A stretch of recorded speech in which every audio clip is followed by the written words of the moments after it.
საღამოშვიდობის დღეს 4 შაბათია და ზუსტად 22 საათზე დღის მთავარი თემებითა და სტუმრებით პირდაპირ ეთერშია პოლიტიკური ток-შოუ პირველი სტუდია მე კამი შველაძე ვარ. უმაღლესი რანგის ევროპული პოლიტიკოსები თბილისში ევროატლანტიკური კურსის უპირობო მხარდაჭერა მთავარი გზავნილები და ასოცირების ხელშეკრულებაზე ხელმოწერის დადგენილი თარიღი საქართველოს 27 ივნისამდე და 27 ივნისის შემდეგ. რა გზა არის გასავლელი ასოცირების წევრობიდან რისკები, საფრთხეები, სარგებელი და გარანტიები. ამ და სხვა კითხვებს დღეს საგარეო საქმეთა მინისტრის პირველი მოადგილე დავით ზალკალიანი გადაცემის პირველ ნაწილში უპასუხებს.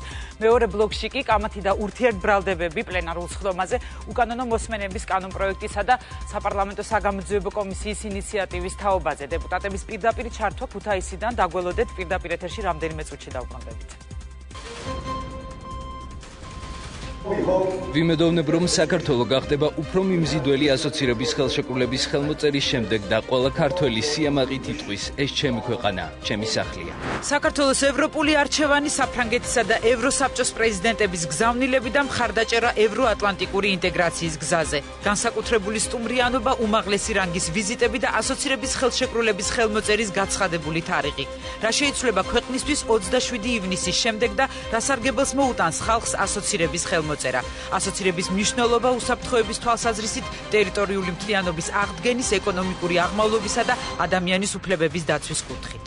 მე მსურს ხარი დაუჭირო თქვენს განვითარებას, ტერიტორიულ მთლიანობას და მისწრაფებას, გახდეთ ევროპული ოჯახის წევრები. საქართველოს ხელს მოაწერს ასოცირების ხელშეკრულებას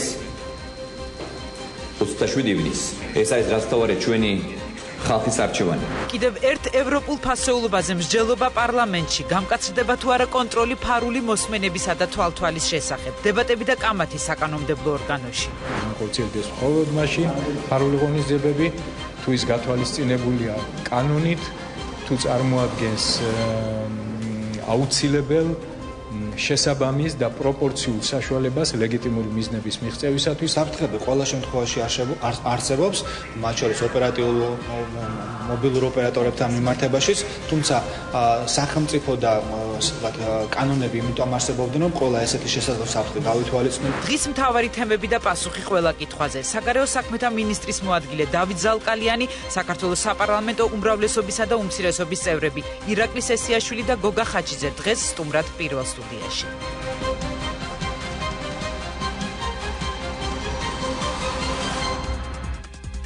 რა შეიცვლება საქართველოსთვის ასოცირების ხელშეკრულების ხელმოწერის შემდეგ, რა მთავარი გზავნილებით იმყოფებოდნენ თბილისში ევროსაბჭოსა და საფრანგეთის პრეზიდენტები და როგორია ევროპისა და საქართველოს საერთო მომავალი.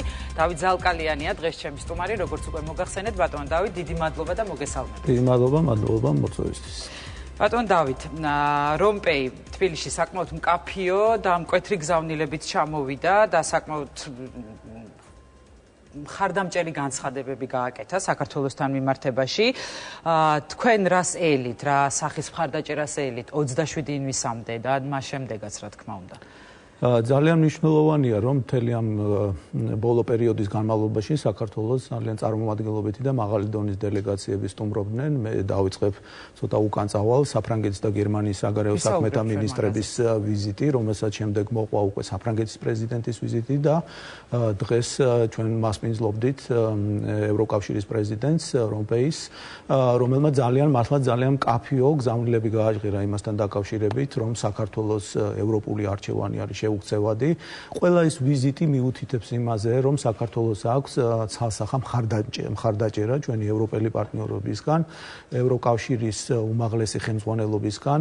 ეს არის მხარდაჭერა იმ კურსისა, რომელიც ქვეყანამ აირჩია, იმ რეფორმებისა, რომელსაც საქართველოს მთავრობა ახორციელებს და 27 ივნისს, როდესაც უკვე საბოლოოდ გაფორმდება ევროკავშირთან ასოცირების ხელშეკრულება, ჩვენი საქართველოს ევროპეიზაციის პროცესი შეუქცევადი გახდება. ჩვენ უკვე იურიდიულადაც გავაფორმებთ ამ პროცესს და მე დარწმუნებული ვარ, რომ კიდევ უფრო სწრაფი ტემპებით ვივლით ჩვენ ევროპული ინტეგრაციისკენ. თქვენ გზავნილები ახსენეთ და მართლაც ბევრი იყო ასეთი გზავნილი, რომელიც შეიძლება მნიშვნელოვნად ჩაითვალოს, რა თქმა უნდა, ამაზე ბევრი ისაუბრა მედიამ მთელი ამ დღეების განმავლობაში, ამ ვიზიტებზეც, ამ ორი დღის განმავლობაში, წინა ვიზიტებზეც, რომელიც თქვენ ახსენეთ. მაინც რა იყო ყველაზე მთავარი გზავნილი? აი თქვენ რომელ გზავნილს გაუსვავდით უფრო ხაზს? თუნდაც აი გუშინდელ პირველი მაღალი დონის სტუმრის სამგზავნილს, რომელიც მან გააჟღერა, კერძოდ რომ პირველი ის არის ჩამოსული საქართველოში იმისთვის, რომ ხარი დაუჭიროს ქვეყნის ტერიტორიულ მთლიანობას და სუვერენიტეტს, მეორე რომ ხარს უჭერს საქართველოს ევროატლანტიკური ინტეგრაციის კურსს და მესამე გააღრმავოს საქართველოსთან ეკონომიკური ურთიერთობები. და დღეს, რომელიც ასევე ბატონმა რომპეიმ განაცხადა შეუქცევადობა საქართველოს ევროპული კურსის, კერძოდ ის, რომ საქართველოს უნდა გაუმკლავდეს იმ გამოწვევებს, რომელიც საქართველოს წინაშე არის და ეს გამოწვევები მოგეხსენებათ მართლა ძალიან სერიოზული გამოწვევებია, თუნდაც რეგიონში მიმდინარე პროცესები და აქ ჩვენ ძალიან გვჭირდება ევროპელების მხარდაჭერა. ეს ვიზიტები მხოლოდ ვიზიტებად არ უნდა იყოს აღქმული. ეს არის მათი ევროპული სტრუქტურების ძალიან მაღალი დონის ხელმძღვანელების მხრიდან საქართველოში ჩამოსვლა არის უპირობო მხარდაჭერა საქართველოსი.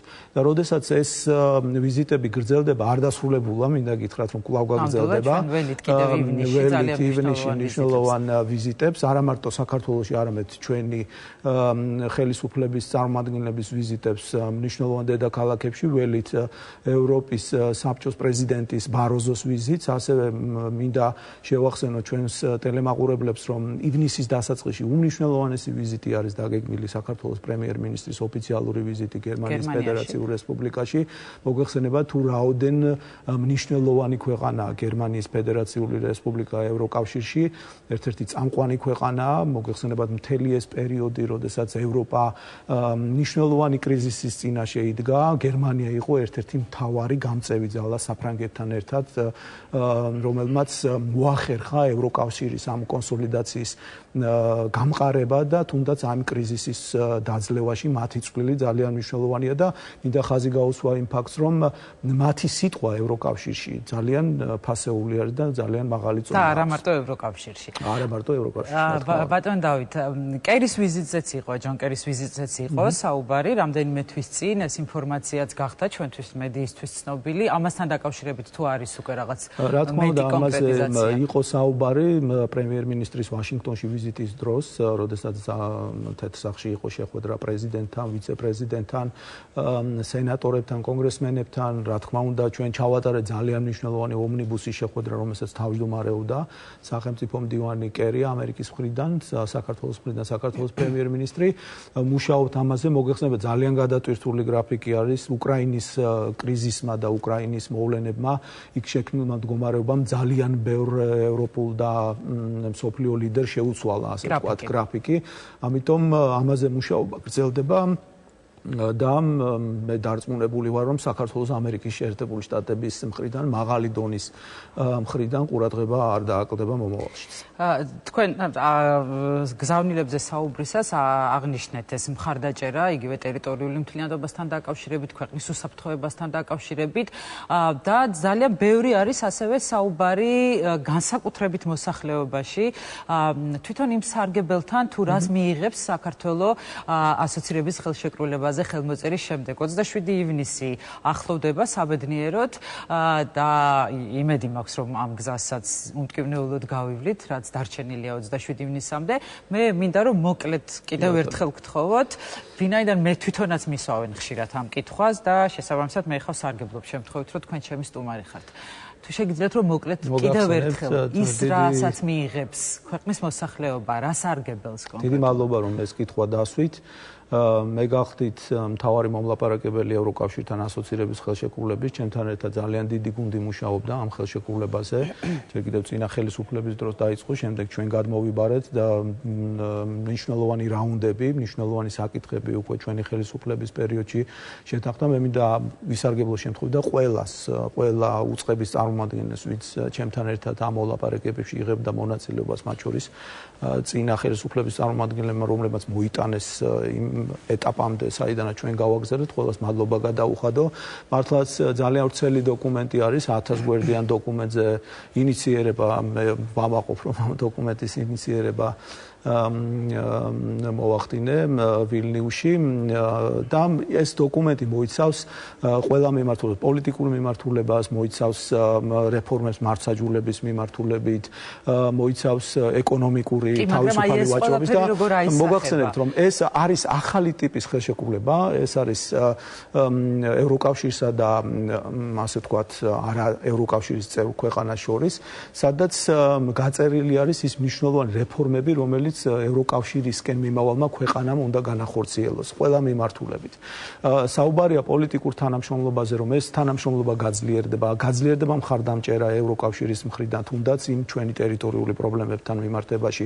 მოგეხსენებათ, რომ ევროკავშირი არის მნიშვნელოვანი კონტრიბუტორი იმ მოლაპარაკებებში, რომელსაც ჩვენ ვაწარმოებთ ჟენევის ფორმატში და იქ ჩართული არის უშუალოდ სპეციალური წარმომადგენლის მხრიდან და ევროკავშირის სამონიტორო მისია შემაკავებელი, მნიშვნელოვანი საერთაშორისო შემაკავებელი ფაქტორი არის. გაძლიერდება ასევე ქვეყნის მოდერნიზაცია და ქვეყნის პროგრესისკენ გადადგმული მნიშვნელოვანი ნაბიჯი იქნება. იმიტომ რომ ეს ხელშეკრულება ჩვენ გვავალდებულებს, რომ ყველა ამ სფეროში, ყველა სოფლის მეურნეობა, ეკონომიკის სხვა დარგები, მრეწველობა, სურსათის უვნებელყოფა, ძალიან დაწვრილმანებული არის იქ ყველა დარგი, 27 დარგი არის ჩამოთვლილი, ყველა ამ დარგობრივი მიმართულებით რა უნდა გააკეთოს. ანუ ჩვენ ეს პროცესი ხელს შეგვიწყობს იმისთვის, რომ ქვეყნის მოდერნიზაცია მოხდეს, ქვეყანა ჩამოყალიბდეს ახალი ტიპის ევროპულ ქვეყანად. მოგვიტანს ეკონომიკურ წარმატებას და ეკონომიკურ სიკეთეებს. პირველ რიგში გრძელვადიან პერსპექტივაში მინდა განვაცხადო, რომ ეკონომიკის ზრდა იქნება 12%, მთლიანი შიდა პროდუქტის ზრდა იქნება 4.3%. გაიზრდება ქვეყნის ექსპორტი 7%, საშუალო ხელფასებიც ასე გრძელვადიან პერსპექტივაში 2%-მდე გაიზრდება. ასე რომ ამ სიკეთეებს ჩვენი ქვეყნის მოსახლეობა ყველა საკუთარ თავზე იგრძნობს. გარდა ამისა, მნიშვნელოვან შესაძლებლობას ხსნის ეს ხელშეკრულება, რომ ქვეყანაში დამატებითი ინვესტიციები იყოს მოზიდული. ევროკავშირი არის 500 მილიონიანი ბაზარი. როდესაც ინვესტორი შემოდის ამა თუ იმ ქვეყანაში, პირველ რიგში იმისთვის, რომ დააბანდოს აქ ფული, კითხულობს, აქვს თუ არა ამ ქვეყანას ხელი მოწერილი ევროკავშირთან თავისუფალი ვაჭრობის ხელშეკრულებაზე. ამიტომ ეს ჩვენ ძალიან გამოგვადგება დამატებითი შექმნა, რომელზეც ასევე საუბარია და გვეხმარება დამატებით ინვესტიციების მოზიდვისთვის. გვეხმარება ასევე დემოკრატიული ტრანსფორმაციისთვის ქვეყნის. იმ დემოკრატიული ინსტიტუტების გამყარებისთვის, რომელიც ძალიან მნიშვნელოვანი არის, რომ ქვეყანაში იყოს თავისუფალი მედია, მართლმსაჯულება იყოს თავისუფალი, გამჭვირვალე საჯარო სამსახურები იყოს. ამიტომ ჩვენ უახლოესი 10 წლის განმავლობაში, 5-10 წლის განმავლობაში ქვეყანას სჭირდება სტაბილური განვითარება. ამ სტაბილური განვითარებაში ძალიან შეგვიწყობს ხელს ასოცირების ხელშეკრულება. ეს მინდა ჩვენმა მაყურებელმა ძალიან მკაფიოდ იცოდეს, რომ ეს არ არის საქართველოს ევროკავშირში წევრობის ხელშეკრულება. ეს არის საქართველოს პოლიტიკური ასოცირების და ეტაპობრივი ეკონომიკური ინტეგრაციის ხელშეკრულება, რომელიც საბოლოოდ მიგვიყვანს ჩვენ ევროკავშირის წევრობაზე. ამჟამად საქართველოს მთავრობა მუშაობს სამოქმედო გეგმაზე. ჩვენ მას შემდეგ, რაც ხელს მოვაწერთ ევროკავშირთან ასოცირების ხელშეკრულებას, დავიწყებთ ასოცირების დღის წესრიგზე მუშაობას, სადაც აი ყველა ის დარგები, რომელიც მე ჩამოთვალე, ამ რამდენიმე ათეული დარგია, ყველა იმ დარგის მიმართულებით რა ნაბიჯები, რა სამოქმედო გეგმა უნდა განახორციელოს ქვეყანამ, ყველაფერი იქნება გაწერილი. და ეს იქნება რომ აი ევროკავშირში გაწევრიანება ეს დაახლოებით 10-15 წლის პერსპექტივაა. თქვენი აზრით, რამ შეიძლება შეუწყოს ან შეუშალოს ხელი აი ამ პერსპექტივაში? პირველ რიგში ხელს შეუწყოს ქვეყანას სტაბილური განვითარება. სტაბილური განვითარება, ყოველგვარი რყევები ქვეყანას ხელს უშლის ევროპისკენ მიმავალ გზაზე. ამიტომ ხელისუფლება, ჩვენ ხელისუფლება, რომელიც ძალიან დიდი პასუხისმგებლობით ეკიდება ამას, ყველაფერს ვითვალისწინებთ იმისთვის, რომ ის გამოწვევები, რომელიც მე თქვენთან საუბრის დასაწყისში ვახსენე, იყოს მინიმუმამდე დაყვანილი. სწორედ ის პოლიტიკა, რომელიც ჩვენი მიმართულია დეესკალაციისკენ, იგივე რუსეთის ფედერაციასთან დეესკალაციისკენ, მაგრამ ეს არ ნიშნავს, რომ ჩვენ დეესკალაციას მოვახდენს ჩვენი ყველაზე სტრატეგიული მნიშვნელობის ამოცანების ხარჯზე. ანუ რა ჩვენი ქვეყნის ტერიტორიულ მთლიანობას და სუვერენიტეტს ნიშნავს და ჩვენი ქვეყნის ევროატლანტიკური არჩევანის ხაზზე. არავითარ შემთხვევაში ამ მიმართულებიდან ერთი ნაბიჯი უკან დახევა არ იქნება, იმიტომ რომ ეს არის ქართველი ხალხის არჩევანი. ქართველი ხალხის, რომელიც აირჩია ეს ხელისუფლება და ხელისუფლება, რომელიც ამ ხალხის არჩეულია, პატივი უნდა სცეს ამ ხალხის არჩევანს. საფრანგეთის პრეზიდენტი მისკის ვიზიტიც ვახსენეთ ჩვენ და სწორედ მან განაცხადა ასეთი რამ, რომ აუცილებელია თავიდან იქნას აცილებული ისეთი აბსტრაქტული პროცედურა, რომ გავართულოთ სიტუაცია და ბრძნულად მოქმედება და ნდობაზე დამყარებული ურთიერთობაა საჭირო. ეს განცხადება მოგეხსენებათ ნატოსთან დაკავშირებით იყო გაკეთებული, რა არის თუ არა უკვე გამოკვეთილი, როგორ მოხდება ნატოს უელსის სამიტზე საქართველოს პროგრესის ასახვა. მართალი ბრძანეთ, ძალიან მნიშვნელოვანი განცხადებაა. გარდა ამისა, კიდევ ერთი მნიშვნელოვანი აქცენტი გასმული საფრანგეთის პრეზიდენტის განცხადებაში, ის ხაზს უსვამს, რომ საქართველოს ხელისუფლება უნდა იყოს პროგნოზირებადი. და ჩვენ ყოველთვის ამას ჩვენს ევროპელ თუ სხვა პარტნიორებს ყოველთვის ამას ვეუბნებით, რომ ჩვენ რასაც ვამბობთ, იმას ვასრულებთ. ჩვენ ვართ პროგნოზირებადი ხელისუფლება, რომელიც პასუხისმგებლობით ეკიდება აღებულ ვალდებულებებს. ყველა მიმართულებით, მათ შორის ნატო ახსენეთ თქვენ და ჩვენ ვემზადებით ნატო სამიტისთვის, ამ მიმართულებით ძალიან სერიოზული პროგრესი აქვს ქვეყანას გავლილი. ყველა ის 2008 წელს ჩვენ ბუხარესტის სამიტმა მოგცა ამოცანა და გვითხრა, რომ საქართველო გახდება ნატოს წევრი. შემდეგ ჩიკაგოში გამყარებული იქნა ეს განცხადება და ითქვა, რომ საქართველოს მნიშვნელოვანი დემოკრატიული რეფორმები უნდა ჩაატაროს დემოკრატიული არჩევნები და ამ მიმართულებითაც ძალიან სერიოზული პროგრესია და ეს მარტო ჩემი სიტყვები არ არის, ეს დადასტურებული არის საერთაშორისო ასახვათ აი ამ ყველა მოგახსენებთ და ეს არის საერთაშორისო თანამეგობრობის მიერ აღიარებული. სწორედ ამიტომ ნატოს წევრმა პარტნიორმა ქვეყნებმა აუცილებლად ადეკვატურად უნდა შეაფასონ ის პროგრესი, რომელიც ქვეყანამ გაიარა მთელი ამ წლის განმავლობაში. ბუნებრივია, ბუხარესტის სამიტის გადაწყვეტილებებში საუბარი არის მაპზე, ანუ ხანდახან უკვე ეს თემა ხშირად ჩაყირის თემათაც იქცა, მაგრამ უფრო მეძე, მაგრამ მე მინდა ძალიან მკაფიოდ განვაცხადო, რომ ჩვენ ყველა ის ამოცანა, რომელიც საქართველოს ხელისუფლების წინაშე იყო დასმული, პირნათლად გვაქვს შესრულებული და ამას აღიარებენ ჩვენი პარტნიორები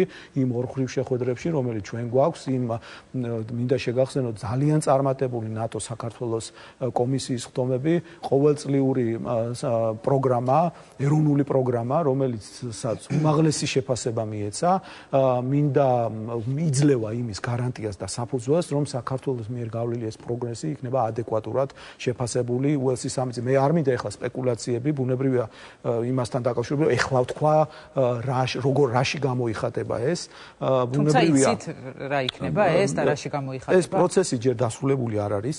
მიმდინარეობს მუშაობა ყველა პარტნიორთან, მიმდინარეობს მუშაობა ბრიუსელში, ნატოს წევრ პარტნიორ ქვეყნებთან, დედაქალაქებში და მე მაქვს ამის საფუძველი ვთქვა, რომ ეს იქნება ძალიან ადეკვატური შეფასება ნატოს მხრიდან.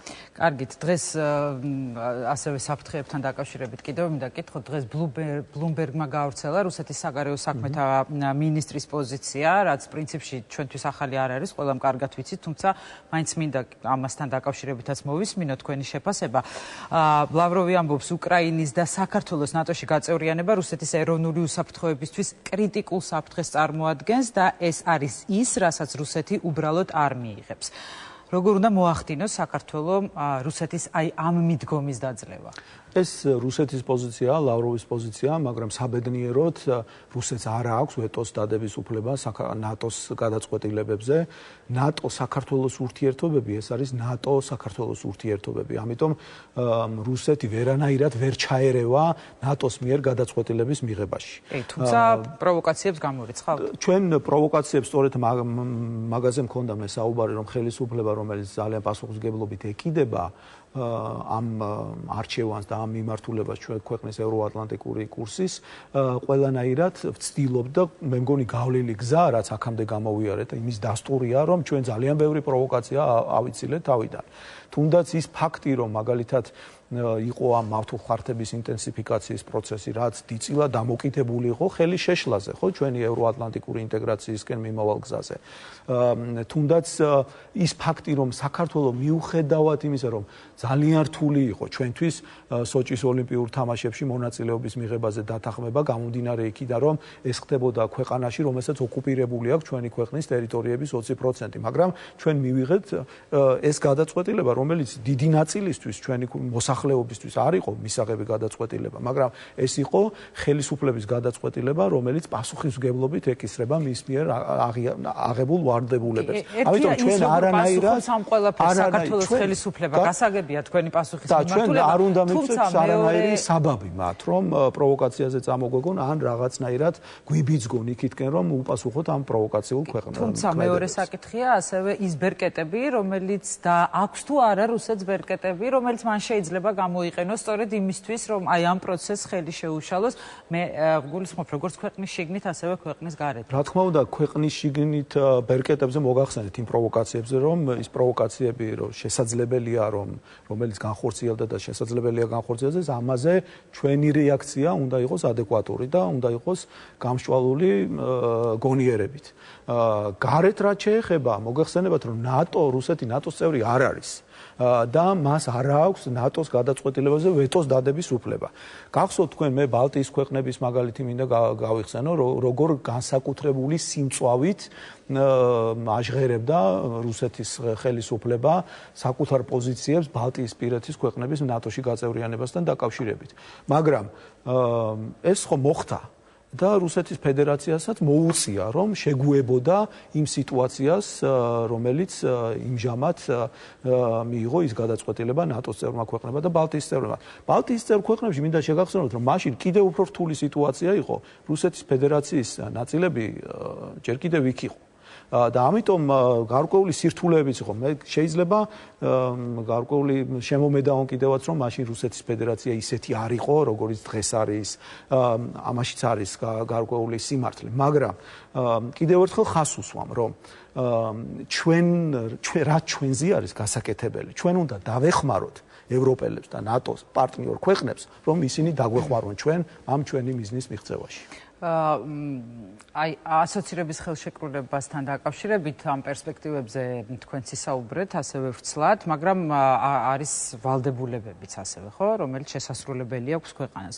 რამდენად მზად არის საქართველოს აი ამ ვალდებულებების შესასრულებლად და რა არის აი ეს ყველაზე მნიშვნელოვანი რეფორმა ამ პროცესში, რომელიც პირველ რიგშია თუნდაც გასატარებელი. ყველა მიმართულებით განსაკუთრებით ეკონომიკური მოდერნიზაცია ქვეყნის და ქვეყნის იმ მიმართულებით დაყენება, რომელიც შესაბამისობაში ჰარმონიზაციაში მოიყვანს ჩვენი ქვეყნის თუნდაც კანონმდებლობას ევროპულ კანონმდებლობასთან. აქედან გამომდინარე ჩვენი ქვეყნის შესაბამის სტრუქტურებს, საწარმოებს ევროპულ სტრუქტურებთან. ეს ძალიან მნიშვნელოვანი პროცესი არის და ამ მიმართულებით სწორედ იმ სამოქმედო გეგმაში და ასოცირების დღის წესრიგში დეტალურად იქნება გაწერილი და ეს ჩვენი სამოქმედო გეგმის ნაწილი იქნება. იგივე მართლმსაჯულების სისტემაში განსახორციელებელი რეფორმები. ყველა ჩვენი პარტნიორი დღეს აღიარებს, რომ სასამართლო დღეს ისეთი თავისუფალია, როგორც არასდროს მთელი ჩვენი დამოუკიდებლობის ისტორიის მანძილზე და ეს მართლა ძალიან მნიშვნელოვანი მიღწევა და ამ მიღწევას ჭირდება შემდგომი მუშაობა და კიდევ გამტკიცება. მედიის თავისუფლებაზე მე მგონი დამერწმუნებით, რომ მედია დღეს ისეთი თავისუფალია, როგორც არასდროს და არანაირი ბერკეტი ხელისუფლების მხრიდან მედიის საქმიანობაში ჩარევის არ არის და ხელისუფლება ამას არ იყენებს და ამ მიმართულებითაც კიდევ გასამყარებელი არის. და კიდევ უამრავი სხვა მიმართულება და კიდევ ერთ მნიშვნელოვან ასპექტს მინდა ხაზი გაუსვა სავიზო ლიბერალიზაციის სამოქმედო გეგმა, რომელიც ჩვენ ასევე მინდა უფრო სხვა კონტექსტშიც დავინახოთ.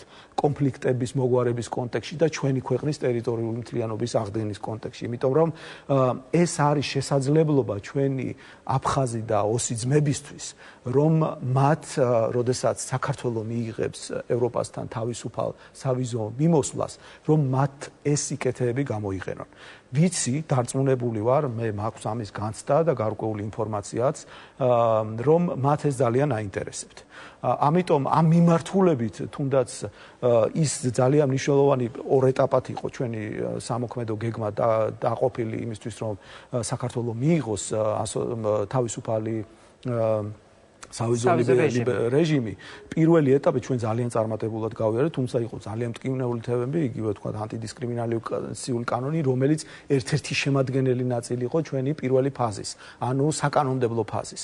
ეს ნიშნავდა, რომ ქვეყანამ უნდა მოიყვანოს ჰარმონიზაციაში ჩვენი კანონმდებლობა ევროპულ კანონმდებლობასთან. მეორე არის უკვე იმპლემენტაციის. ჩვენ ამით დავასრულებთ პირველ ფაზას და ძალიან სწრაფად გადავალთ იმპლემენტაციის ფაზაზე და თუ კი ეს პროცესები ძალიან კარგად განვითარდა ჩვენი ქვეყნისთვის და მე ამაში მაქვს საფუძველი ვივარავდო რომ ეს მართლაც კარგად განვითარდება სავარაუდოდ 2015 წლის ბოლოსთვის 2016 წლის დასაწყისისთვის ძალიან დიდი შანსი არის რომ საქართველოს მიიღოს თავისუფალი ვიზა მიმოსვლა ევროკავშირის ქვეყნებთან რაც კიდევ ერთხელ ვიმეორებ იქნება სერიოზული ბერკეტი და სერიოზული მიმზიდველი ფაქტორი ჩვენი აფხაზი და ოსი ძმებისთვის და კიდევ ერთი თემა ასევე რომპეის ვიზიტისას საბოლოოდ დაამტკიცდა და დადასტურდა გაჟღერდა ასოცირების ხელშეკრულებაზე ხელმოწერის თარიღი თუმცა კიდევ ერთი ინტრიგა გაჩნდა დღეს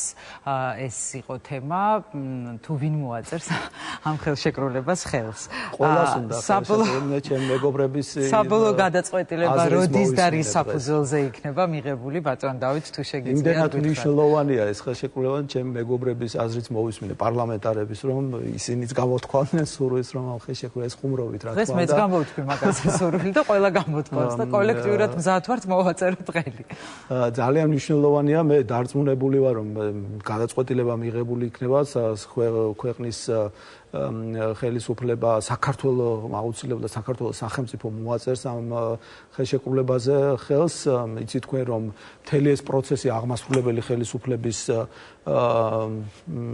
ქვეშ მიმდინარეობდა აღმასრულებელი ხელისუფლება იყო ჩართული ამ პროცესში ბუნებრივია ლოგიკური არის რომ პრემიერ-მინისტრმა მოაწეროს ახალი კონსტიტუცია ახალი რეალობები არის შექმნილი და მე მგონი ეხლა ეს არ არის ისეთი მნიშვნელოვანი თემა ამაზე იქნება ჩამოყალიბდება თუ იცით არის კომუნიკაცია ამასთან დაკავშირებით პრეზიდენტსა და არანაირი პრობლემა არ არის პრეზიდენტს და პრემიერს შორის კომუნიკაციის და მე მგონი რაღაცა ისეთი გაბუქებული არის ეს თემა მესმის რომ საზოგადოების ინტერესი დიდია ხალხს აინტერესებს განსაკუთრებით ინტრიგები აინტერესებს ბევრს და მე მგონი ყველანაირი ინტრიგისგან შორს არის ჩვენი ხელისუფლება და იქნება ისეთი გადაწყვეტილება მიღებული როგორიც ჩვენ ქვეყანას შეეფერება მაგრამ მაინც დავსვავ კიდევ ერთ კითხვას ამასთან დაკავშირებით ოპოზიციის მხრიდან გამოითქვა სხვათა შორის დღეს ამაზე მართლაც ძალიან ბევრი ჯაბაასი იყო შესაბამისად ვერაუვლიდი ამ თემას მეც გვერდს კონსტიტუციონალისტებიც განმარტავენ რომ ცალსახად არის კონსტიტუციაში ჩანაწერი რომ პრეზიდენტმა უნდა მოაწეროს ასეთ საერთაშორისო ხელშეკრულებას ხელი და ოპოზიციის მხრიდან გამოითქვა ვარაუდი რომ ხელშეკრულების ლეგიტიმაცია შესაძლოა კითხვის ნიშნის ქვეშ დადგეს თუ არის მსგავსი საფრთხე ოპოზიციის განცხადება არის არასერიოზული მე ამაზე კომენტარს არ გავაკეთე არანაირი საფრთხე მაგის არ არსებობს საერთაშორისო ხელშეკრულებას ხელშეკრულებას ხელის მოწერა ნებისმიერ მინისტრს შეუძლია მინისტრი მე არაფირება მე მაქვს გაკეთებული ჩემს კოლეგა ეკონომიკის მინისტრის მოადგილესთან ერთად რა თქმა უნდა შესაბამისი იურიდიული პროცედურების განხორციელების შედეგად ასე რომ ეს თემა მე მგონი ძალიან არასერიოზულია, კერძოდ ის განცხადება, რომ ერთ-ერთმა მე მგონი არალეგიტიმურად გამოცხადება, მე მგონი არასერიოზულია ამაზე კომენტარის გაკეთება. და კიდევ ბოლო კითხვა იქნება ეს ჩემი სარგებლობ მაინც შემთხვევით, რომ დღეს ჩემი სტუმარი ბრძანდებით, ეს გასული კვირის ერთ-ერთი მთავარი თემა იყო ასევე და გარკვეულ ხმაურთან იყო სხვათა შორის ეს თემაც დაკავშირებული და თქვენი პოზიცია მაინტერესებს ამასთან დაკავშირებით. მხედველობაში მაქვს თავდაცვის მინისტრის განცხადება საქართველოში თავდაცვის სისტემების განთავსებასთან დაკავშირებით. აი ამ თემაზე, ამ საკითხზე თუ მიმდინარეობს ოფიციალური განხილვები? ბუნებრივია, როდესაც ამ თავდაცვის მინისტრის ამ განცხადებაზე ვახდენთ აპელირებას, უნდა კარგად გავიაზროთ რა გარემოებებში კეთდება ესეთი განცხადებები, სად კეთდება ეს განცხადებები, მსგავსი ტიპის განცხადებები. მოგეხსენებათ, რომ თავდაცვის მინისტრი ამერიკის შეერთებულ შტატებში იმყოფებოდა მნიშვნელოვანი ფორუმი იყო, ფორუმი განიხილავდა არა მარტო საქართველოს კონტექსტიდან ამოგლეჯილად, არამედ გარკვეული იმ ფონზე, რომელიც რეგიონში მიმდინარეობს. ის აგრესია, რომელიც განხორციელდა რუსეთის ფედერაციის მხრიდან საქართველოსთან მიმართებაში, რომელიც სად შედეგად ანექსია მოყვა უკრაინასთან მიმართებაში, ყირიმის და ეს პროცესი გრძელდება აღმოსავლეთ უკრაინაში. ბუნებრივია, თავდაცვის მინისტრი, რომელიც პირველ რიგში პასუხს აგებს ქვეყნის თავდაცვის უნარიანობაზე და რომელიც ძალიან მაღალი პასუხისმგებლობით ეკიდება თავის მოვალეობას, დაინტერესებულია იმით, რომ ქვეყანას ჰქონდეს თავდაცვის სისტემები. ამიტომ იქ სხვაგვარად იყო კიდევ, მან თავიდან საუბარი დაიწყო აღმოსავლეთ ევროპაზე. მოგეხსენებათ, რომ ეს თემა ახალი არ არის, როდესაც ამერიკასა და რუსეთის ფედერაციას შორის მიმდინარეობდა მსჯელობა აღმოსავლეთ ევროპაში, სწორედ ანტისარაკეტო სისტემის განლაგებასთან დაკავშირებით და სწორედ აქედან გამომდინარე და ამ კონტექსტში იყო ეს ყველაფერი ნათქვამი და არ უნდა აღვიქვათ ისე, რომ აი რაღაცა განსაკუთრებული რამე ითქვა და ბუნებრივია, თავდაცვის მინისტრი პირველ რიგში აწუხებს ჩვენი ქვეყნის თავდაცვის უნარიანობა რა მდგომარეობაში არის და იმ კონტექსტში, იმ გარემოებაში, როდესაც მსგავსი ქმედება მიმდინარეობს, ფაქტიურად იმ ქმედებებით, რომელიც განხორციელდა უკრაინასთან მიმართებაში და რაც ეს პროცესი დასრულებული არ არის, მთელი ევროპული უსაფრთხოების სისტემა დადგა კითხვის ნიშნის ქვეშ. დაინგრა მთელი ევროპული უსაფრთხოების სისტემა. ორგანიზაციები, EUTO, ევროპის საბჭო, გაერო, რომლებიც პირველ რიგში არიან პასუხისმგებელი მისი წევრი ქვეყნის ტერიტორიული მთლიანობის და სუვერენიტეტის დაცვაზე, გარკვეულწილად ძალიან მძიმე მდგომარეობაში აღმოჩნდნენ, რომ ვერ დაიცვეს ამ მისი ქვეყნის და ძალიან მნიშვნელოვანი ქვეყნის. ჩვენ ყველა ქვეყანა მნიშვნელოვანია. ყველაფერზე საუბრობთ, ბატონ დავით. ბუნებრივია, როდესაც ჩვენ ამ გამოწვევებზე, ქვეყნის გამოწვევებზე საუბრობთ და იმაზე საუბრობთ, რომ რა ელოდება ქვეყანას და საფრთხეებს, ამაზე მუშაობთ და ჩვენ ამის შესახებ ევროპელ პარტნიორებთანაც საუბრობთ და ჩვენს ამერიკელ პარტნიორებთანაც საუბრობთ. ამიტომ აქ მე მგონი გასაკვირი არ იყო და ეს აჟიოტაჟი ძალიან არ უნდა ყოფილიყო, სავარაუდოდ, როგორც მე გავიგე თქვენგან. მსგავსი ტიპის განცხადება. ძალიან დიდი მადლობა, მე მეტ დროს აღარ წაგართმევთ, მადლობა რომ იყავით დღეს ჩემი სტუმარი, გემშვიდობებით. საქართველოს საგარეო საქმეთა მინისტრის პირველი მოადგილე დავით ზალკალიანი პასუხობდა ჩვენს შეკითხვებს. რეკლამა, ეხლა რეკლამის შემდეგ ჩვენ დავბრუნდებით უკვე პირდაპირ ეთერში და ქუთაისიდან დეპუტატები ჩაგვერთვებიან და უპასუხებენ ჩემს შეკითხვებს.